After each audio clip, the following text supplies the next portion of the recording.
기본 개념을 왜 제대로 공부해야 하는가? 자, 요거 이제 한번 먼저 좀 말씀드려 보도록 하겠습니다. 수학이라는 과목이 뭐냐면 이렇게 쌓아나가는 과목의 성격이 되게 강해요. 그래서 아래 단원 또는 그 아래 학년에서 배운 내용들 있죠. 이런 게 잘 안 돼 있으면 그 다음 단원으로 넘어가기 힘들고, 그다음에 기본 개념이 안 돼 있으면 응용이 잘 안 되고, 되게 원리 중심적인 과목이 수학 과목의 특징이죠. 그러다 보니까 이제 뭐냐면 최소한의 수학적 언어나 사고 체계, 자, 이거를 습득을 해야지만 그 다음 단계로 나아갈 수 있는 그런 과목의 특징이 있어요. 자, 그러니까 기본적인 정의나 정리 이런 것을 모두 알아야 됩니다. 자, 정의는 이제 뭐 정의 딱 이렇게 정의한 거니까 우리가 받아들여야 되는 거고요. 정리는 뭐냐면 정의의 기초에서 뭔가 새롭게 알아낸 성질 같은 거예요. 그래서 문제 풀 때 잘 써먹을 수 있는 그런 성질, 자, 이런 것들이죠. 그래서 기본적인 정의나 교과서에 다루는 정리, 자, 이런 것들을 모두 제대로 알아야 수능 문제에 대해서 일단 독해가 가능해집니다. 그리고 사실 이제 제가 여러분들이 좀 자신감을 좀 가질 필요가 있는 게, 수능 문제에서 상위권, 최상위권도 다 마찬가지인데 독해가 제대로 되면 사실 많은 문제를 거의 다 풀 수 있어요.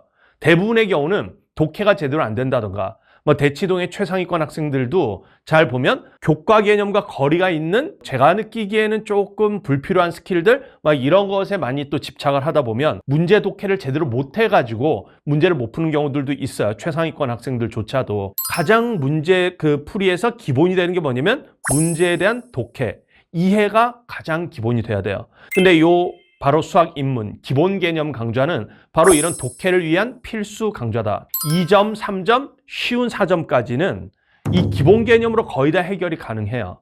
게다가 지금 정부에서 지난 몇 년간, 사실 뭐 그 전에부터도 좀 그런 측면이 없지는 않았으나 지난 몇 년 사이에 이제 킬러 배제 정책 이런 거랑 그다음에 사교육 견제 정책 이런 것을 이제 발표하면서 정부에서 출제하는 문제 스타일을 보면 그냥 교과 개념을 일단 딱 알고 그것에 대한 기본적인 독해, 국어적인 수학적인 독해에 기초해서 그냥 따박따박 풀어나가면 되는 문제들을 심지어 4점짜리에서도 많이 내고 있어요. 요번 26학년도 수능 문제 있죠? 그거 잠깐 한번 보여드리면서 말씀을 한번 드려볼게요.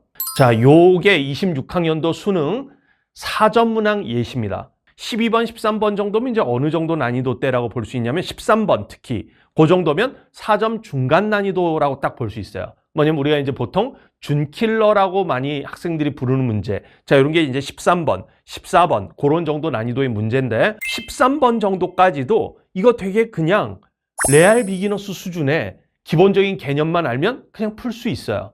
그런 문제가 지금 출제되고 있습니다. 물론 이제 27학년도 수능이 정확하게 어떻게 나올지는 우리가 예측하기는 어렵죠.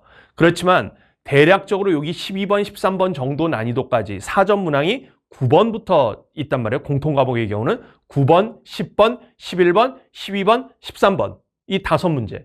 게다가 이제 뭐 20번, 주관식에서 20번 정도까지 하면 6문제 정도까지는 기본 개념을 좀 충실히 알면 그냥 풀 수 있는 문제들, 그런 것들로 보통 출제가 되더라. 자, 이런 걸 확인할 수 있어요. 자, 이 실력이 좀 부족하다 싶어도 여러분들이 이 레알 비기너스 강좌를 통해서 정의, 정리, 교과서의 개념, 이 개념을 어떻게 문제들에 적용하는지 이것을 굉장히 치열하게 훈련을 하면 2점짜리, 3점짜리 뿐만이 아니라 4점의 13문제 중에 6문제. 뭐 거기에다가 혹시 선택 과목에서 어떤 한 문제 정도라도 더 맞추면 13문제 중에 7문제 이상, 절반 이상의 4점 문제를 맞출 수가 있어요. 자, 그래서 이 기본 개념 강좌가 실제 수능 문제 풀이에 쓸모가 없는 게 아니다.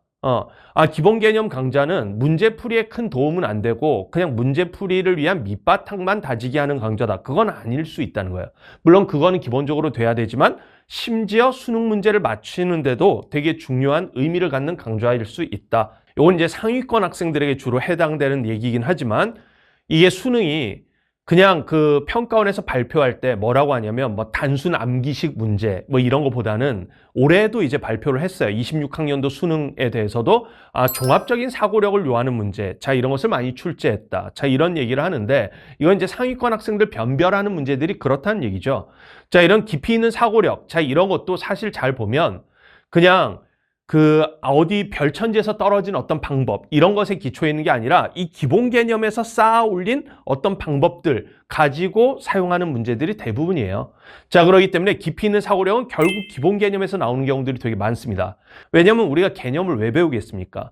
개념이라는 게 문제풀이에 쓸모가 없으면 왜 배우겠어요? 당연히 문제풀이에 쓸모가 있고 뭔가 여러 측면에서 쓸모가 있기 때문에 배우는 게 개념이란 말이에요. 평가원에서 수능을 출제할 때 결국은 고난도 문제들도 뭐냐면 기본 개념을 조금 더 확장해서 잘 쓰면 잘 풀리는 문제들. 자, 그런 문제들로 많이 출제한다는 겁니다. 그래서 깊이 있는 사고력, 이런 것은 결국 기본 개념에서 나온다. 그래서 여러분들이 이제 상위권 학생들도 이 레알 비기너스 이걸 통해서 좀 학습을 잘 하면요. 고득점으로 가는 그런 발판, 이게 딱 충분히 될 수 있다. 자, 이런 말씀을 드릴 수 있어요. 요즘 이제 우리 수능 치르는 장수생들이 좀 많아서 재수, 삼수, 사수, 오수 이런 N수생들이 좀 많다 보니까 요 좀 기본 개념에 대해서 아무래도 현역 고3 때 이렇게 좀 공부했다가 재수나 또는 삼수 이쯤 가면 기본 개념을 어느 정도 아니까 그러다 보니까 이제 문제풀이 위주의 학습 이런 게 좀 많이 유행이죠. 기본 개념 학습에 대해서 좀 소홀히 하는 경향이 있어요. 개념의 맥락을 일단 잘 이해를 하시고요. 그다음에 증명도 자기가 좀 해보고 설명도 해보고 이런 게 결국은 문제풀이 발상에 굉장히 큰 도움이 됩니다. 여러분들이 그냥 근시안적으로 보면 이게 문제풀이하고 무슨 관계가 있지 싶지만 자, 이것에 대한 깊이 있는 이해를 좀 하다 보면요. 근데 깊이 있는 이해라는 게 무슨 레알 비기너스 한번 딱 듣고 그걸 계속 생각하고 그러라는 뜻은 아니에요. 그게 아니고 레알 비기너스 한번 들을 때 충실히 듣고 그다음에 좀 문제풀이 과정에서 이제 그 다음 커리들을 막 이렇게 넘어갈 거 아니에요. 그 다음 커리 넘어가는 과정에서 이것을 계속 문제풀이 과정에서 다시 소환을 하는 거야. 레알 비기너스에서 배운 내용들 있죠? 이런 것을 다시 소환하고 해가지고 자꾸 써먹는 훈련을 하다 보면 자기가 개념에 대해서 이해하는 깊이가 점점 깊어져요. 그렇게 해서 그 개념 공부한 거랑 문제풀이가 통합하면서 계속 축적해 나가는 공부를 하다 보면 개념에 대한 이해가 깊어지고 내가 전에 공부했던 증명이나 설명 이런 것들이 문제풀이에 다 결국 써먹게 되는 것이구나. 자, 이런 것을 이해할 수 있어요. 그래서 여러분들이 개념의 맥락이나 증명, 설명 이런 것들을 좀 충실히 공부를 해두고 그 다음 문제풀이 단계로 넘어갔을 때도 그걸 자꾸 생각하면서 문제를 풀어 나간다면 그러면 굉장히 깊이 있는 어떤 사고력, 문제풀이 발상에 대해서 갑작스럽게 떠올릴 수 있는 능력이 길러진다든가 자, 그런 능력을 기를 수 있습니다.